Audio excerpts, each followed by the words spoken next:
All right, welcome to the Core podcast.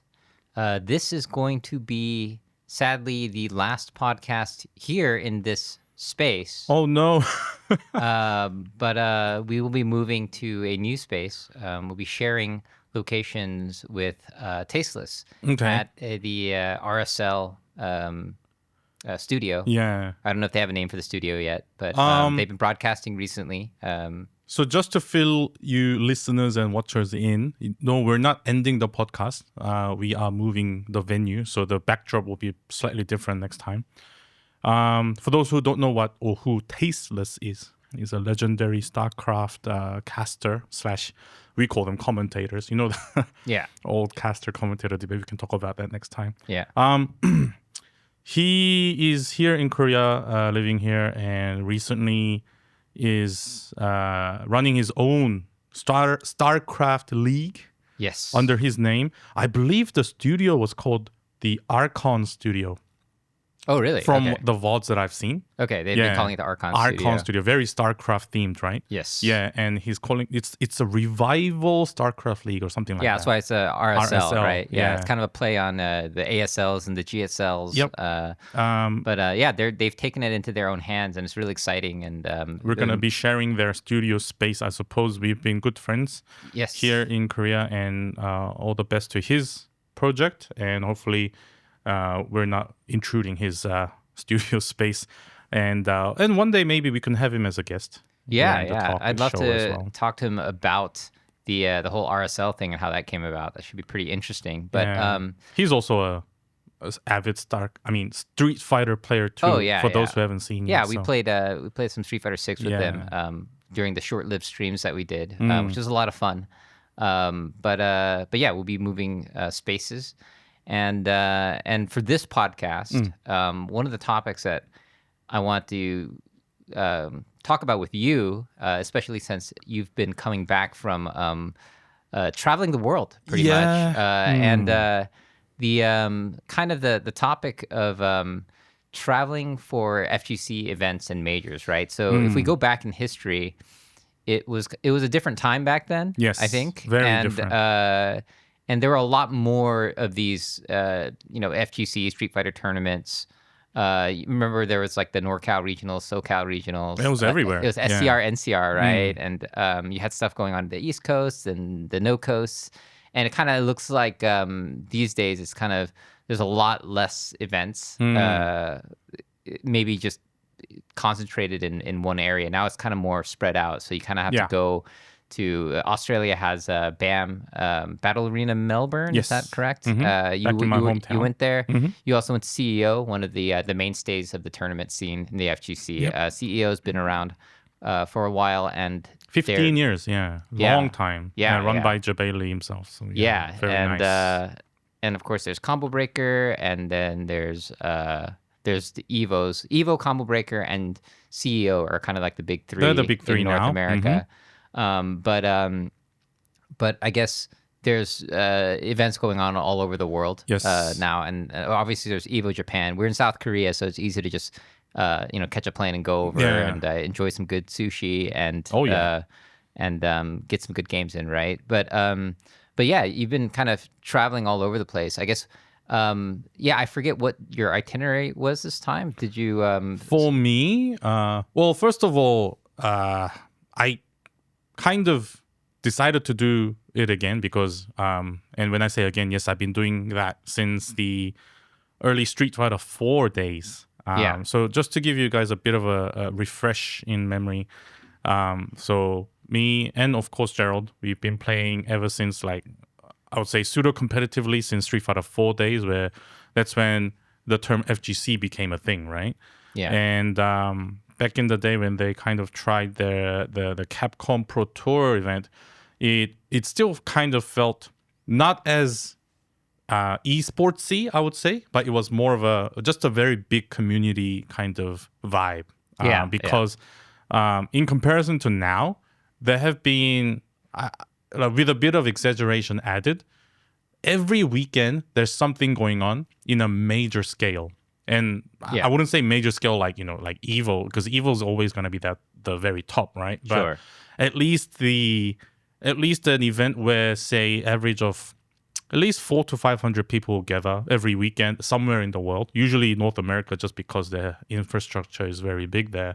And every popular cities that had fighting games going on, there's a one major event there this weekend, another one next weekend, and it'll be like somewhere in Asia, somewhere in Europe, very, Yeah. very, very frequent. And so if you were a stream monster back then or to now, nowadays you see a lot of online tournaments in the mix every weekend or weekdays. Yes. Yes. And then once in a while there'll be like a big event, probably once every quarter or something like that, right? Yeah. But it was back in the day, it was like a major tournament every weekend. So everyone was excited, whether you're a stream monster or whether you were a actual goer of these places.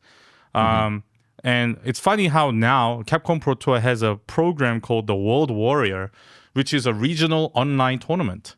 Yeah. But it's funny, it's ironic because being a world warrior means you got to travel around the world like Ryu, Yeah. with his sack of Yeah. old, karate gi and a bit of snacks Who knows in what's your in backpack. there? Yeah. There's a lot of You rumors. got to travel the Yeah. world, and in Street Fighter 2, you choose a next opponent. The plane flies to the location. It's like, Yeah. and then the announcer will say, "Oh, USA," and it's like, Yeah. you're fighting in USA. That was the era back then. Whether you're sponsored player or not, if you were to travel to a country and you had no real reason to go there, back in the day, you would travel for Street Fighter. And there were more travelers back in the day, I would say, than now, because now the game has kind of changed where you would expect a lot of sponsored players because right, their yeah. expenses are paid for by their teams. So it's very accessible for them.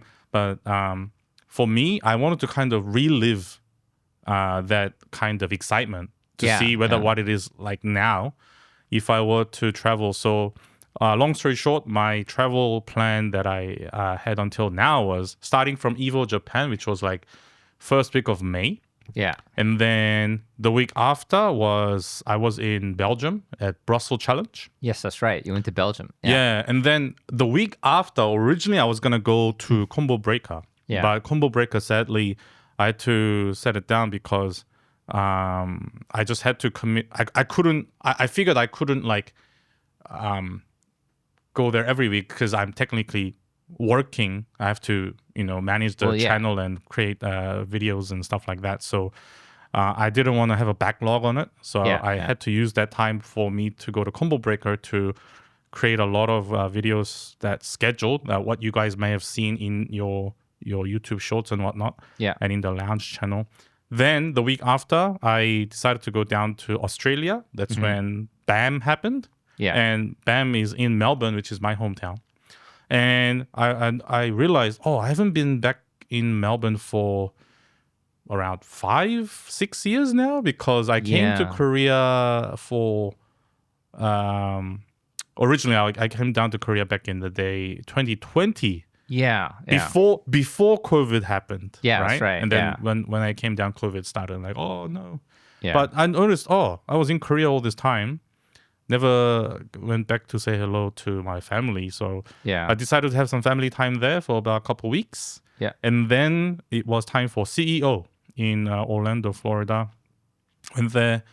And now I'm back here. So it's been 4 different countries in a span of a month. Yeah. So that's really that is a real World Warrior thing. It's not just sitting at home online playing online tournaments only. And this is a real traveling thing. And you mentioned that you kind of want to relive the moment back in the old days of tournaments.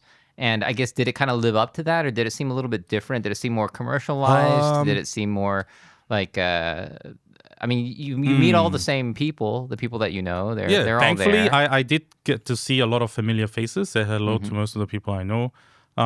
So I gotta be clear on this one. So Street Fighter 4 Days, originally I started traveling only because I worked for a company that sponsored Capcom Pro Tour. So I had an excuse to go there to work / play whenever I had free time, right? That's so right, it was more of an obligation for me to go. Yeah. since the company I work for is associated with these events. Earlier, it was mainly the Asian regions because Yeah. back in the Yeah. day, we had a different region for Capcom Pro Tour because Capcom Pro Tour Asia was like another kind of bubble Mm. that the course took place for Street Fighter players. Mainly, I think it was mainly centered in Singapore, but then it spread to other Southeast Asian countries, Korea, Japan, and things like that. Yeah, I remember you were dipping in and out of different tournaments. I would see you. I remember I saw you at C Major one time, and Yes. it was yeah, we just see you at these events. I don't know exactly what kind of work you were doing, but you were doing some kind of work. Yeah, it was mostly related to production and streaming and just supporting. And then Okay. I guess at the same time we were sponsor of the whole tour, so I just had to meet business people and things like that. But then of course I always registered myself in the tournament because playing tournaments it wasn't really time extensive. I just had to turn up, play. It would only be time extensive if I were to make it further in, but like Yeah. I was Yeah. enjoying just playing, and luckily enough, I made it out of pools in most, if not all tournaments, at least. Nice. Yeah, Yeah. I always made it out in the first day. So Yeah. that was a cool experience and it was very fun. With that, I got to build a lot of rapport with players you see now. I got to play against some of the top players, like Tokido Daigo, because we'll always meet up in pools in the later stages. And back then, it was just cool that I would, get paid to go to these places, got to enjoy the event, and that's how I enjoyed the atmosphere of FGC offline more than ever. Now Yeah. I travel this time, and you mentioned, how different is it to now? I think currently in the this is what 2025 summer now is like the rebirth of the era of how the events were pre-COVID. Ah. Okay. Yeah. Yeah. So in the midst of like the COVID to like maybe earlier, like just before end of last year, Yeah. FGC majors were cool, but it still had like the if I go there, it's gonna be different to what it was before, and obviously, in terms of how the things are run now, there's more sponsors than before, more ads than before. You would see more structured, which also means it's more structured. It's got more economy in it, more prize money, obviously. So the vibe may be different for the stream viewers. But me being in the place, it was like how hype it was back in the days where there was like rough trash talk, Really? but Okay. still had that friendly rivalry going on. People would yell in the tournament area. I can hear the word side bets. I'm like, Yeah. Yeah. this is my how first Evo. Yeah. That's where I. people are yelling side bets. Okay, so this feels like pre-COVID now. That's how I felt. Yeah. Yeah. Okay. So things have kind of interestingly gone back to like the old times in a certain sense. Do you have any guess why that might be the case, that it's now kind of taken a resurgence Well, at you this know point? how a lot of people in the FGC on and offline, and especially how we live in the current era of the fighting games and competitive players, and with the mix of say intermediate and casual players alike. There's so many debates going on. Is like how do we define casual players now? Because Yeah. back in the day, casual players will just enjoyers, just go there, have fun. Yeah. But then there's been this thing where people are starting to label people, oh, you're a casual player, or automatically feels like they're like looking down at you or something like that, right? Yeah. And then there's a big debate. I think even Maximilian talked about a bit during his stream where casual players is a big group of a lot of things where they're like the majority of the customer base who purchases the game. At the same time, they may not be the players who you would always see on like your streams or the top eights, but are still kind of essential, are the core members of the FGC, or the majority, I would say.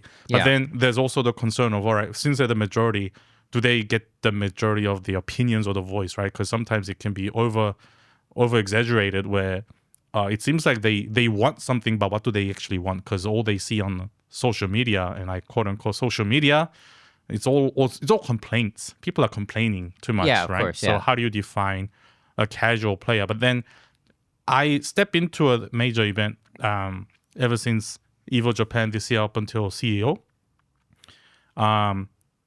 It feels like those angry casual players are non-existent. They're only online dwellers, it seems. Everybody in the offlines, just like how it was back in the day, like I say, pre-COVID, everybody's enjoying themselves. Top players or intermediate players are like they're rubbing shoulders on a side-by-side or a head-to-head Yeah. setup. So nothing has drastically changed in the offline scene. I would say everybody's always enjoying themselves, but in comparison, if we were to push it a little bit to the topic of who goes where and what defines what, there's obviously more ruckus and noises in the online text form or the YouTube content, but offlines is always hype and Yeah. always the same. So this is it's kind of interesting because it's offline's awesome, right? Yeah. We there's no disagreement about that, Mm-hmm. but it's much harder to go offline, to go to an offline If you've event. never been there once, the first footing is always the difficult one. Yeah, it's a Yeah, but commitment. it's I mean, it takes time, it takes money, it takes effort. You have to pack your bags, you have to pack your controller. Yeah. Also, like for a lot of people who haven't been to offlines, it's like a social event too, right? So it's like you're meeting people, you're walking into a community, and you're seeing people who have been there forever. Yes, yes. And it's kind of it's a big leap to go from even if you call like whatever the term casual means now. I mean, is somebody a casual if they just play at home and watch the streams, or are they casual if they don't practice a lot and go to Evo? Like, where's there's got to be like levels to this, right? Sure. But like you said, if you go to like an offline major, it's a completely different experience because I think Oh, yeah. a lot of the stuff that you see online is a lot of people that complain about stuff or talk shit, or a lot of it's because like it's time is not valuable online, right? I would say You yes. can like when you scroll on Twitter, you're just or X. I'm so outdated. When you scroll on X, you're just you're doing it to kill time, right? And you look at some bits of news, maybe some gossip, drama, whatever. But if you're like at an actual tournament, like it's hard to just focus on that. There's so many other things to worry about and to focus on. And I think it's kind of I think the way online is for a lot of people is it is kind of a distraction thing. Like even if you go to offline events, people will be on their phones during downtime or whatever. But that's kind of the in between, the activities, right? Yes. And watching your phone on like when you're standby isn't going to be the majority of the activity that you're doing at an offline. It's just to whenever you're like standing in line for like a merch or something. But usually the offline experience you're getting is a giant package. So like the realistic concerns you said about it does cost time and money to go to these places, and for sure like everybody's in a different circumstance, so it's not for everybody. And also even if a certain individual wanted to be at these places, maybe it's just not the right time for them for many reasons. But so for me, how I see it is like, let's say you're not like a maybe at the in terms of say the competitive skill. Sure, like everybody has their ups and downs, but everybody aims to reach for a higher goal, which is great, which is the spirit that you originally started to be part of this whole big picture spirit of FGC, right? Yeah. And then of course there's gonna be some discouragements happening when you see people on the streams or the tournament venue or the camera work that's going on. When you watch these tournament streams, you can fall into the trap of I don't think I'm good enough to go with these players. Like these people are like some of them are sponsored, some of them are just really naturally talented, and you started to compare Yeah, yourself to them. It can be very intimidating, I understand. But even I was the same, I would say, early stages. But going to these places just to see what it is good enough, I would say, Yeah. to enjoy playing in pools, playing in the free play casual setups, getting to say hello to these people that you've seen on your streams. The curiosity itself, I think, is already a big, I would say, the motivator for you to get there. And I personally would say it's at least go to these places at least once in your life is very worth it. It can, for some people, it'll change the course of your career or Of course, yeah. your future. Yeah. It did for me. It did for me as well. I am forever grateful for the FGC who built who I am now. It is of course there are some times where people have this common kind of mindset going on where I do want to get better, but I realistically don't have the time because, let's say, for example, you're a student or you're a 9-to-5 worker. Yeah. So, I mean, even the earlier days, I was a 9-to-5 worker or a part-time goer. But like the same reasons where people go on vacations or holidays, they would go to these resorts or beaches or tourist attractions. For me, I chose so that if I do save up some money, these events will be my vacation, right? That's how I kind of deemed it as. And I get to enjoy the same time as a pro player would. Of course, they would, be practicing all the time, but their lifestyle may be different to I am. But then once I'm in that seat, whether it's your tournament setups or sometimes you're very lucky enough to be on the stream because the TOs would select some certain individual to go on the stream. And then it's a big experience. And then once you experience it, more and more you would think you would shape your life to be where maybe you can't be the big star or the big name player that you see on streams all the time, but it's something that is worth dreaming for, as if you are experiencing these, it'll motivate you further and further, I believe. Yeah, I think that kind of goes at the core of, becoming pro or being like semi-pro or,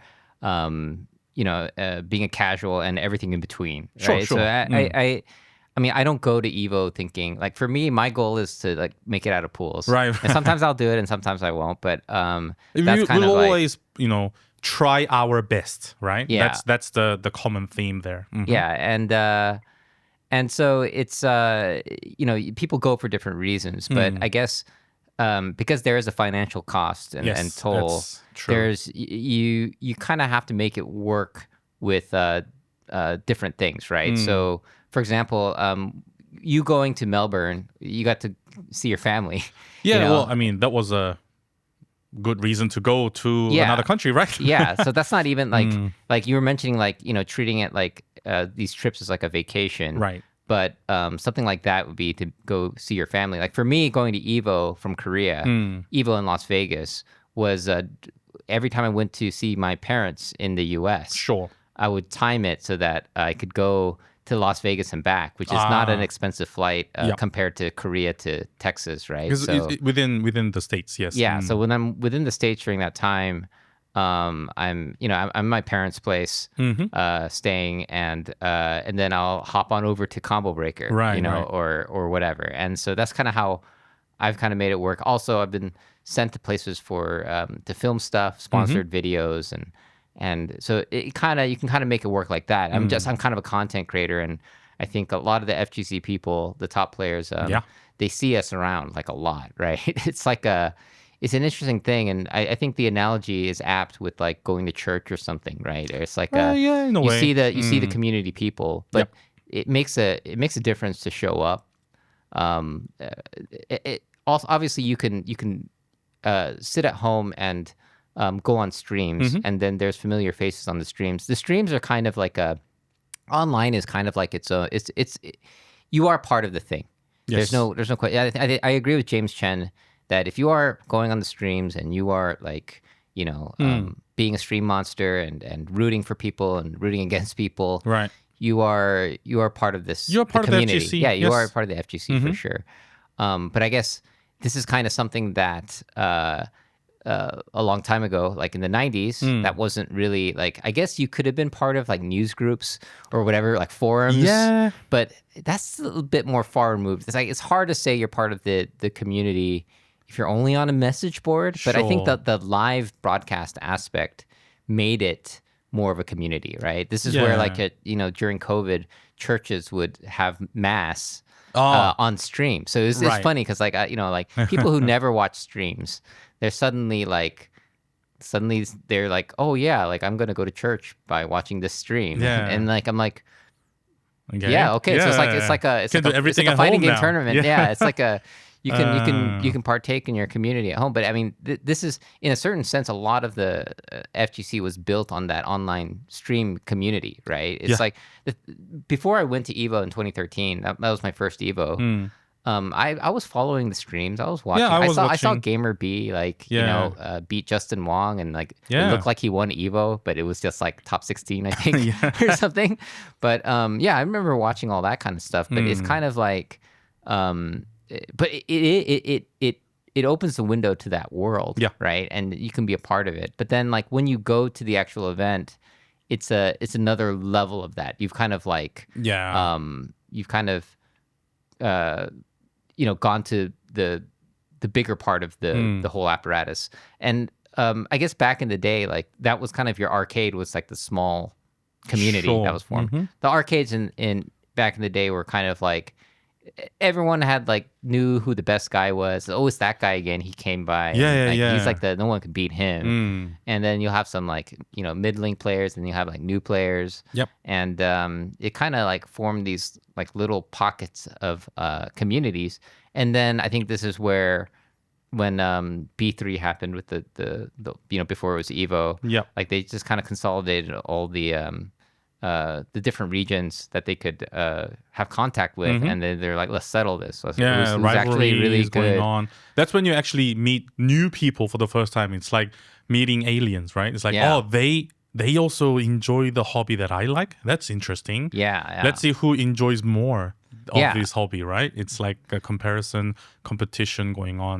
Yeah, I Borrowing a little bit of story from Alex Valle, the infamous story of he meeting John Choi. That's when this whole Yeah. rivalry and friendship started, right? So Yeah, this is kind of Mm. crazy because, yeah, back in the day, it very much must have felt like aliens coming into your region. yeah, because Right, you would think the arcade is your whole world. Like Yeah. if you're say if you can narrow it down to you are a good Street Fighter player back in the early 90s, right? Yeah, All right, well, okay, you have a transportation device or a means of walking or riding your bike, or yeah, if you're privileged enough, you have a car. And, going to the arcades were usually like just your local town. You wouldn't want to like drive, 2-3 hours to go to another arcade. It was doable, but it wasn't like who would do that, right? yeah. And then all of a sudden, somebody on the news groups or the interwebs has made a call out. It's like, oh, like see who's the best in this area, and then yeah, you would if you're a competitor and if you're filled with that spirit, that fighting spirit, you definitely want to try that. It's like see what it's like to be the best, right? So it would have been a cool thing back in the day, and it's still a cool thing now, like being able to go to these places. And also I don't want to get this misconception out to say if you're not going to the offline tournaments, it's a bad thing. It's not at all. Like I'm not trying to compare what's good or bad, yeah. but I'm just saying it's like we said, like if you're just a stream monster, that's still fine too, because Yeah. you are a contributor to the scene for sure. But it's about how deep you're getting into this thing, and right? it's just the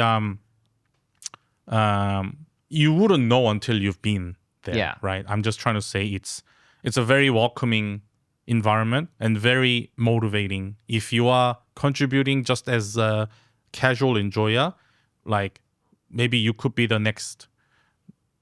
I don't know if I'm exaggerating or not, but you could be the next Daigo. Who knows? Because you've been to your local or you've been to your Evos or your combo breakers, it will change your I think it broadens your vision as a fighting game player. That's what I'm trying to say. Yeah, you get to see a lot of competition, but this is kind of what's changed, I think, now because of the online landscape. Now it's like you can see every awesome player. There's no secret, like there's no more like hidden characters like Akuma, right? It's like you just like see like speaking of Akuma players, like I remember like there's a new Belgian player. Like it's like what kind of Street Fighter players come from Belgium? And it's like and it's like this guy Takamura beat Tokido Those in in Street bracket. Fighter 5 Isn't days. just Street Fighter 5 days, and it's just like, but then like players like that you can just see immediately. Like everyone saw that player, and it's like you're talking about this player. It's not like, oh, you have to believe me. I saw this player beat Tokido like, from Belgium. It's like, no, it's just online now, so you can just you can just show somebody a link to the match. Yeah. And so I think there's a bit of like everyone can be seen now, and there's a bit of it's kind of in a sense, I guess, like everyone's closer to each other in a way. Yeah. It's like It felt like that. yeah, you can't. There's no like from the stories that I heard of in the '90s when people were fighting, when Seth Killian was online, like shit talking and stuff. Like Yes. back in those days. Yep. When it's kind of there's like a build up because you don't know like what they can do. You don't actually see their gameplay, or you see maybe snippets of it, like very little bit of it. Yeah. But now you can kind of see like everyone play everything. I mean, there's the whole thing where people will watch their opponent's gameplay on YouTube before the match starts to see how they play. And so there's kind of like so everything's kind of more visible now, even though that you went to all these places, these tournaments, they're streamed. Yeah. So people you couldn't go, which is most people who can't go. They can catch the stream and at least get a glimpse of it. Not even a glimpse. They get to watch the top 8, and they get to watch and a lot of pool matches. I guess when you're at the event, though, you get to watch matches that no one else gets to see, that's a big deal. I mean, how many of those matches that are to get into top 8 are not streamed because it's too late in the day? Those are some of the best matches in fighting games, I think. It's because the top 8s are it's great to see who finally does make it to the top and to the end. But making it into top 8 is so it's a big goal for a lot of people. It's a gauntlet, and it's so hard, and people fight so hard at that point, and it's not streamed, and there's so much tension, and they're usually really, really good players. Oh yes, and it really that kind of makes or breaks a trip for a lot of them, because it's like you make it in top 8 or you don't. That's how a lot of players will see it at that top level, right? Yep. For me, I'm like, did I make it out of pools or did I not, right? That's like kind of and sometimes I'm like, okay, I just don't want to go 0-2 in this game. Yes, like whatever. But for them, it's like there's so much, and a lot of them are pro players, and some of them are not. There's so much tension and excitement in those matches, and I think those are the kind of things that you do miss out. So it's kind of I guess it's kind of a way to advertise going to events. Is there's a lot of stuff that you do miss out on. Yeah. I frame it as like there's like 90% of the experience that you're missing out on. I would say so too. Yeah, Yes. and 10% of the experience that you do get from the stream is a good 10%. It's It's damn definitely good. worth it. Yeah, a good top 8 is hype. Get your popcorn, watch your combo breaker. Top 8 Tekkens or Street Fighters or whatever. And now it's more, I would say, it's more watchable than ever. Back in the day, it was just like the full screen of the gameplay and probably the player cam and the crowd getting excited. Now, the quality of the camera work is so good. The producers of the show know how to transition the scenes very well. Yeah. It's like an act. You're watching content. Back in the day, you were just happy watching the game, which is fine. Yeah. But now even it's so watchable to even the non-fighting game players, because it's so well produced, well made, and even the producers behind the stream buttons, they know when to transition or when to hype the moment by doing the proper camera work. It's so good now that I praise all the stream producers out there, where It's like proper, like, almost like TV level, national TV level Yeah. of production. I So think in a certain sense, I mean, there's a lot of talk online these days about, not these days, all the time, about like the old times and the new times, right, right? right, right. And I think generally things are better because people have gotten better at broadcasting. Broadcast quality is better. Yeah. Now there's some things that have gotten lost through the new transition into the new era of the FGC, I guess. Yep. But there's there's a lot of things that have improved. I mean, people talk about like, I mean, people reminisce about the Yes. olden times where they had to sleep on couches and floors and play in bathrooms or whatever like and I guess like I mean that stuff still kind of exists, Yeah. but there's a kind of a romantic notion of like having nothing and making it work kind of thing, and I think there is value to that, and I think it does build character, and I know like OGs pride themselves on the Yeah. back in my day stories and stuff like that. I think those are valuable and should be remembered.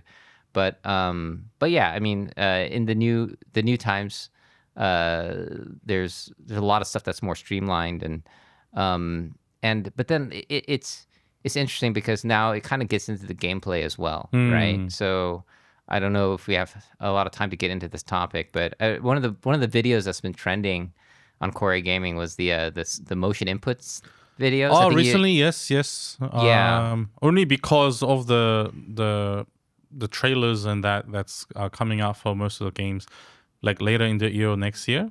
Yeah. It's all one thing in common was they were all tag games, Yeah. and Yeah, so many thing, tag games. another thing in common is they're all easy input games, right? And Yeah. then it's like the similar to how 2XKO kind of went into that direction, and everyone else is trying to follow suit now. Yeah, I'm wondering, like, so I had a couple of theories on this. I don't know if any of them make sense, but uh, you kind of see a 2XKO effect with these new games coming out. It's almost as if like other companies are like, oh, okay, 2XKO is going in this direction, so we gotta follow suit Yeah, or the trend something. is kind of building up It's there. like a trend there, I and believe the experiment also was done from Grand Blue Fantasy Versus. yeah, They first experimented with the easy inputs, and they also knew that there's gonna be a big riot about easy inputs is gonna cater to the new players, which was the purpose, I suppose. But Yeah. then of course they put in a balancing thing where if you did the easy inputs, the damage would be less, and that game had cooldowns for their special moves, and the cooldowns would be longer Yeah, compared to if you did the real inputs, right? Yeah. That's a similar kind of balancing concept that Street Fighter 6 has now with modern controls. They have a bit of a Well, modern controls went all out. They just completely changed the whole button scheme and everything. So it's easier kind of, input but penalty in your damage, right? Yeah. But then if the game is just full on easy inputs, no variation whatsoever, at the same time, all these anime slash versus games that are coming out are all going to be that case. The main discussion is, does that make the game actually accessible? Because Yeah. people are concerned all the time where the veterans are going to body them anyway. yeah. So, and then if that's going to be the case, what's the point? And Yeah. then that's where the debate kind of flows in, right? Yeah. Well, yeah, it's interesting because I guess this is kind of an eternal conversation that It's going to be a it's forever it's a forever homework. conversation. Yeah. But I think there's a lot of ways you can kind of look at this issue. Just practically, does it hurt the game? That's an interesting question. I think Sejam made a good point that like in versus games and like tag games where there's so much crazy stuff going on, like motion inputs are such a small part of the equation Oh, yeah. compared to like a Street Fighter game where a DP motion and a quarter circle motion will determine how good a move is. Yeah. Like a game where an anti-air will save your life, or if you miss it, you will die, right? Yeah. Risk and reward. Yeah, right? risk and reward. Yeah, based on the motion input, because everything relies. A big moments can rely on if you're able to anti-air in time, right? So, so there's an argument to be had there. But yeah, but it also does go back to the kind of like the old school style games and the new school style stuff. Yeah. And there is a trend towards, I guess, streamlining is kind of the good word Yep. to use, but dumbing it down is the bad word to use, or the negative way of looking Yeah. at it. But I guess there's kind of the whole idea of accessibility not really helping the situation where you're going to get bodied anyways. It's almost like a kind of like an optics thing, right? For new players, I think if you're like a new player and you're getting into this kind of stuff, you have a misconception of why you're losing. Yeah. Like I mean, I don't know if I should talk about my adventures in my learning server software on this podcast, but it does relate. I've been learning TrueNAS, which is like kind of like the OBS of server software, Yep. right? Mhm. It's based on Linux. Like data storage and all that. Yeah. Also, another reason why our next video is a bit delayed. Yeah. We're revamping some stuff at Core. So, it's but learning it and like reading the documentation and trying to figure things out. I realize like I make assumptions about why this is not working. Why I can't get this thing to work. I make tons of assumptions about it. Yes. And the more I learn about it, later I realize that wasn't the case at all. This is not why it wasn't working. Why I couldn't get this thing to work, right? And I think that's the same thing with fighting games, where people who don't know about fighting games or how they work and how to be good at them, they'll look at the motion input, which is something they're struggling with, and they'll just say, "That's why I can't play That's this the game, reason, so I'm right. not going to play." Right? That's the reason, Yeah. right? But it's actually not, in the Yeah, big yeah, scheme yeah. of things, right? It's a small part. That's an assumption. Yeah, they're assuming that the motion controls is difficult, thus it's why they won't play. Well- but that's an assumption that they made. Well, yeah, I mean, even if it is difficult, I think the assumption is that, if you were only to learn how to do this, then you can just play the real game, Right. and you'll be fine in the real game. But then you'll realize that you're going to get frame trapped. You're going to, yeah. you're going to get, So many different reasons. pressured. There's a lot of other things that are going on, right? So it's the same thing with 2XKO.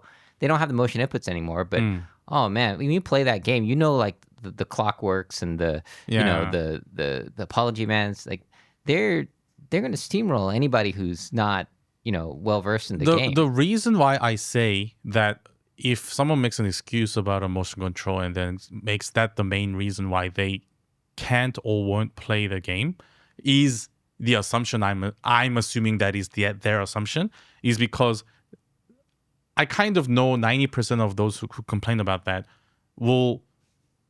well, does that mean they're gonna try this full easy input game like 2XKO and gonna be good at it?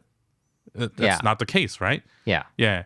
So that's why I can confidently say that's only their assumption. They are, like you said, they're not or won't play for the wrong reasons. They haven't even delved deep into the mechanisms yet, right? So yeah. But then it is those motion inputs, games where they're important. I mean, if you don't know how to do them, then I imagine it's very frustrating, right? Like, because it is one of those things where, okay, so you see a jump in and you're like, I'm going to DP, but you don't have the DP motion in your blood from 1991 like we do, right? Like I've been doing DPs since Street Fighter 2, Street Fighter 2, 1991. Yeah. If you're doing it since Street Fighter 1, then you're a god, right? Because it was so hard to do DPs in that game. Yeah.